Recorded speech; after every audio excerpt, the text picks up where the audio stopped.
Can you not drink that? Hey guys, welcome to Q&A number 46. You have to be a little professional, okay? Welcome to Q&A number 46. Can you stop controlling me? I live my own life. That's not going to happen.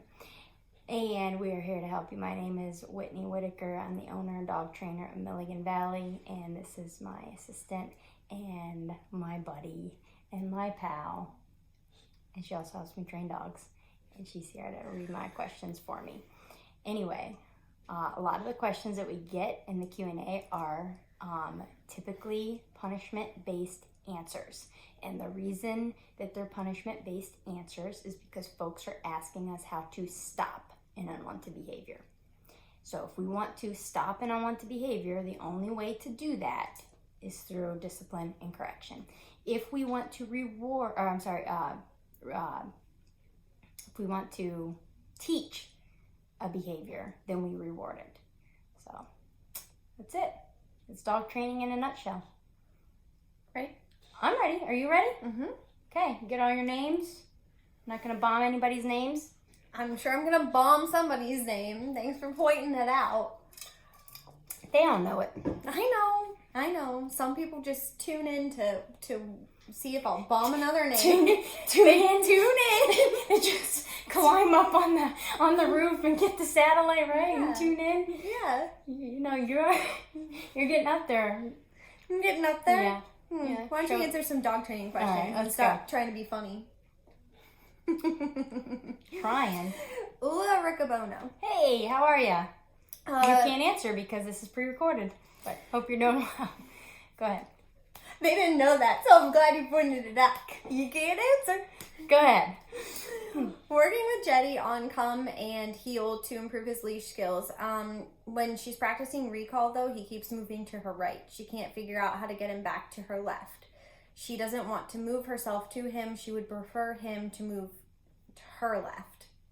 She wants to know how she can do that without dragging him back over with the leash, and hopes that makes sense. So she is practicing recall. Okay. She's saying, Jetty, come, and he's coming, but he ends up, I guess, on her right, and she wants him to in heel position, I'm assuming. So we're talking about a finish? Teaching a finish?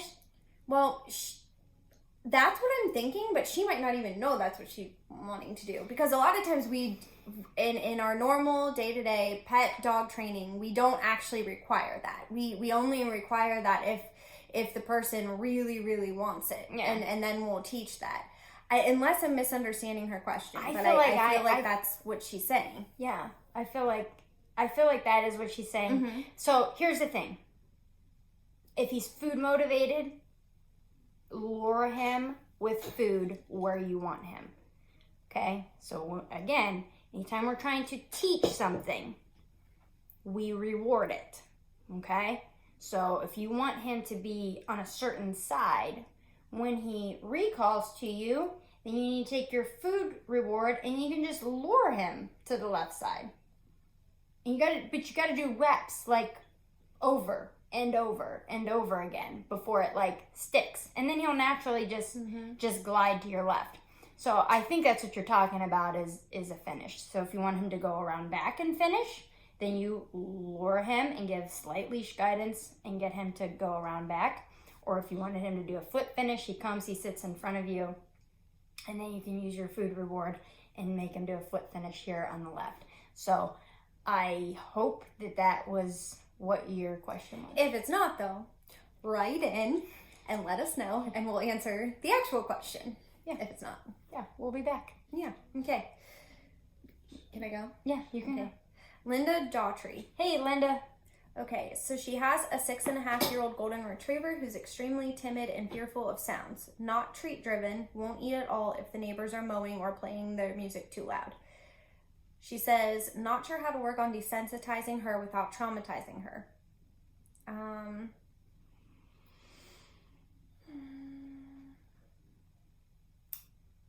She was walking in the neighborhood before the weather got nice enough to draw the neighbors outside. Now we drive to a park with her in order to get her to potty. Whoa. Yeah, that's heavy. That's heavy. Okay. So if there's any sort of distraction, she panics. So She says she just needs help. So Okay. all of that, I think you kind of got that. Yeah. Okay. Linda, you have to stop taking the dog off property to potty, because I feel horrible for you that you're doing that. Like I have a lot of empathy for you that you're having to do that. The dog will go when, like, the dog will eventually go. We get dogs here in our board and train. We rehab anxiety. Okay, so dogs show up here and they're riddled with anxiety. They are here for an anxiety rehab. And I have had dogs. What's the longest I've had a dog go? I want to say like 48 hours or maybe even a little bit longer than that before I've had a dog pee. If they're here for anxiety, they're so keyed up, they won't even urinate. But they do eventually, because they have to eventually. So stop driving her off property. You don't need to do that. You have to start doing what we call flooding with guidance. So if we have a dog here that's afraid of a sweeper, you have to teach the dog basic commands. So for us, a basic command that every pet dog should know is a downstay. Basic command that every pet dog should know is the place command. Okay, so I'm just going to build you this scenario, because fear is fear. And I don't care if they're afraid of the sweeper. I don't care if they're afraid of the neighbor kid or what was it, the mower. Like, none of it matters. Mower versus sweeper, it doesn't matter to me. But I'm just going to use the example of your neighbor mowing. Okay, so you teach the dog, let's say, place in a quiet environment in your home. Dog gets solid on the command in your home. Then you go outside. And you've already done hundreds of reps. You've corrected the dog for non-compliance in a quiet, sterile environment. Then you go outside, the neighbor's mowing. Guess what, dog? The rules didn't change just because you're afraid. You hold the dog accountable for non-compliance of a known command. And actually that will start to organically fix a lot of fear. Because, and folks struggle. They're like, well, how can I correct a nervous, fearful dog? I'm like, because you're correcting the dog for non-compliance of a known command. You're not correcting her for being afraid of the lawnmower. Mm-hmm. You're saying you know how to do this command. So what you're then doing is you're forcing the dog then to face their fears. So the next thing you know, and so the dog gets off of, it's okay, it's not like that. I was listening to this. You're forcing them to face their fears, but you're also having them start to look to you for guidance and not being so afraid. Yeah. Like, they're less focused on their fears and more on, oh, my mom or dad will help me get through this, that I know that they will protect me. Yeah. That's all it. I had to Sorry, I know. Yeah, she's exactly right. So we call that flooding with guidance, where we literally take the dog and flood them with whatever it is they're afraid of, but we guide them through it. Calm, matter of fact. Linda, we hope the best for you is start working her on basic commands, holding her accountable for non-compliance of those commands, and you slowly start adding in distractions until you get up to the big distractions. And if you have any other questions, just ask so we can help guide you through the process if you need it. Yeah, because it's going to be a process. Mm-hmm. Next. All right, Jamie Lynn, hey, who Jamie. is not Britney Spears' sister. I already made that joke. You act like I beat You dead do it horses every around time. here. You do it every time. I've done it like 4 times. She's probably only asked this questions like 4 times. Probably. All right, go ahead. 5-month-old Cocker Spaniel growls at the kids when they come together when she's holding her, when Jamie's holding her. Oh. So she's resource guarding Jamie. Yeah. Yep. Get the dog off your lap, less affection, and you absolutely have to correct the dog for that. So if you have her on a prong collar, because she's not old enough for a remote collar, so 5 months old, you have her on a prong collar, role play that out. Dog is on your lap, kids approach, dog growls, I want you to go, no, firm pop on the prong collar, or no, bonk. Either way, I don't care, but you have to tell that dog, knock it off. Yeah. And then you'll have people tell you, well, she's too young for that, and you'll ruin the relationship. No, the relationship will be ruined when she bites one of your kids, and you're forced to rehome her. then the relationship will be ruined. It'll get worse if you don't correct this now. Yeah. Because it'll get a lot worse. And dogs, people think, well, she'll grow out of it. She'll grow into it. So, great question. Less affection. And I would actually, we're not opposed to dogs on furniture, but I would actually advise for you to get her off of furniture until you get this resolved. All right, next. Sarah Tanner, 9-month-old pit mix, has severe separation anxiety, especially in the crate. Not sure how to fix that. Okay, great question. We're getting a lot of separation anxiety questions since everybody was sheltering in place, and it's becoming a little bit of a problem. So you are not alone. Sarah? You are not alone. Sorry. It's okay. Yeah, Sarah. Yeah, you are not alone. So start to get space between you and the dog. I would stop sleeping with the dog if you are. Get the dog off of furniture if the dog is on furniture. I would actually do reps with the dog going in and out of the crate. So you're like, kennel up, send the dog into the kennel, down, make the dog down, good, food, and do that over and over and over and over with the dog. Spend 4 or 5 sessions with the dog just doing kennel work. Pat on the dog to kennel, and then lay down, leave the crate door open, go sit over on the couch. Dog's laying in the kennel, dog gets up, no, guide him back to the crate, but just stop only putting the dog in the crate when you're going to leave. You need to start crating the dog more when you're home, and also I would recommend teaching the dog place or downstay so that they can learn to exist and be still across the room away from you. How do you like that one? I like it. Okay, next. Okay, so we are to our Instagram questions. So I'm not sure who some of these people are, but this is M Kane01. Okay. How do I get my 3-year-old lab to stop jumping on the counter surfing? He'll only do this if you're not paying attention, turn your back, etc. Yeah. I know the answer. You want to answer it? Okay. Okay. You set them up. You want to create the situation because obviously they're only doing it when you're saying when your back is turned. So in order to do that, in order to set them up, you can use your electronic devices. You can use FaceTime. If you have Apple, you can set your iPad up and you can watch on your phone, and you can put some peanut butter on the side of the counter, smear it all up nice, or get a peanut butter sandwich, make it real enticing. Let the dog go in there, correct high on the e-collar. I think I might cry. I know. I'm so proud. Yeah. Now, do they say no before they correct? Okay. You want the dog to think that the counter is hot, basically.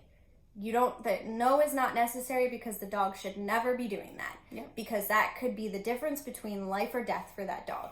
So if they just feel that the counter is a dangerous place, that it's basically hot, that they won't do it. No is not necessary. Yep. And we can't tell you how high to correct on the collar. You'll know if it works when it works. Meaning, if you correct on the collar today and the dog does it tomorrow, crank it up. Like, if it truly works, it'll work. And it needs to be high because, like Danielle said, it's a life and death situation we could be dealing with. So I like it. Next. All right, Megan Jeffrey, 3171. She has 2 Bernedoodles. They bark whenever someone comes to the door, drives by, or walks by the house, or knocks on the interior door. She wants that to stop. You can do that with an e-collar. No. Pop on the e-collar. Nothing to add to that one? Yeah, just correct on the e-collar. It doesn't have to be super high, but you just, no, and then pop on the e-collar. And then that way the dogs understand, like, that when you say no, you're serious. It's time to knock it off.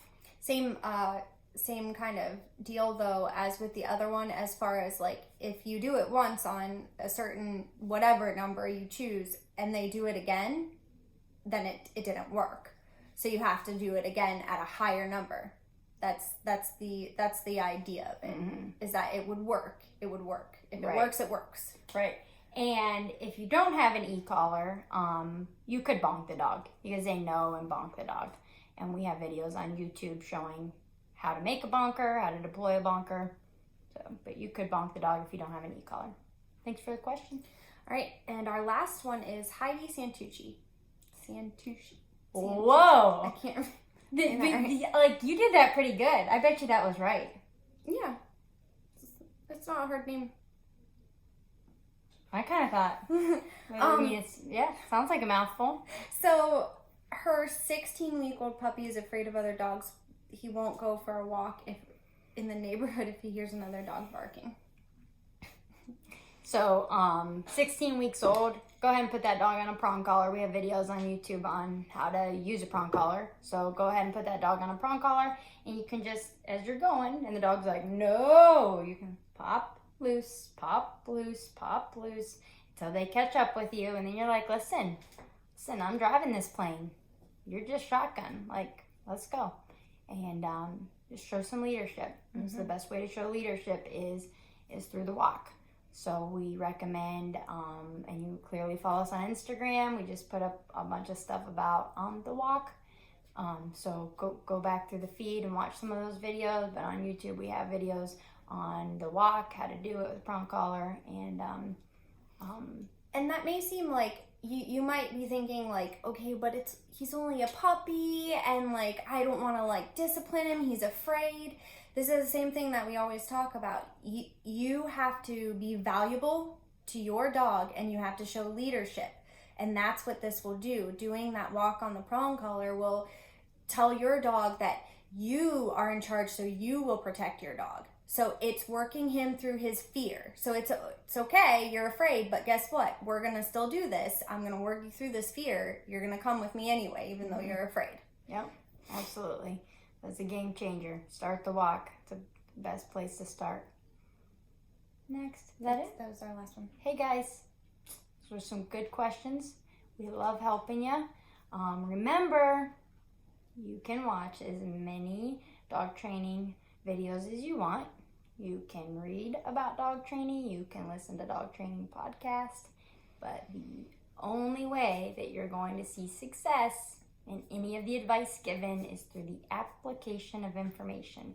So, get out there, do some work, and you'll see results. Promise you that. All right, talk to you guys soon.